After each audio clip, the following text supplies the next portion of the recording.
সদ্যই প্রকাশ্যে এসেছে ফুলকি ধারাবাহিকের নতুন প্রোমো। সেখানেই দেখা গেল গল্পে নতুন টুইস্টের ইঙ্গিত। যদিও বিষয়টা দেখে মজা পেয়েছেন নেটিজেনরা।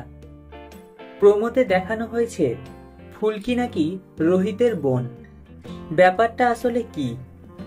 আসলে এটা ষড়যন্ত্র, যার শিকার হতে চলেছে নায়ক এবং নায়িকা।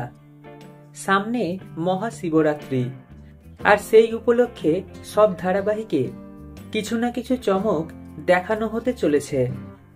কিন্তু সেই জায়গায় এমন কিছু দেখে হেসে কুলকিনারা পাচ্ছে না নেটপাড়া।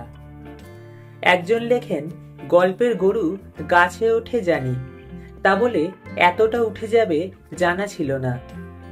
দ্বিতীয়জন লেখেন, লেখার সময় নেশাটা না করলেই নয়। কেউ আবার লেখেন, আমি তো পুরোই বাক্যহারা, আসলে দোষ আমার, আমি ভুল করে দেখে ফেলেছি ভিডিওটা। চতুর্থ ব্যক্তি লেখেন, কত পাপ করলে এরকম ভিডিও সামনে আসে। পঞ্চম ব্যক্তি লেখেন, বাংলা সিরিয়াল চিয়ার্স।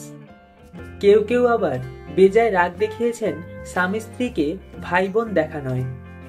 প্রসঙ্গত, ফুলকির এই মহাপর্ব 24শে ফেব্রুয়ারি থেকে 2রা মার্চ পর্যন্ত দেখানো হবে।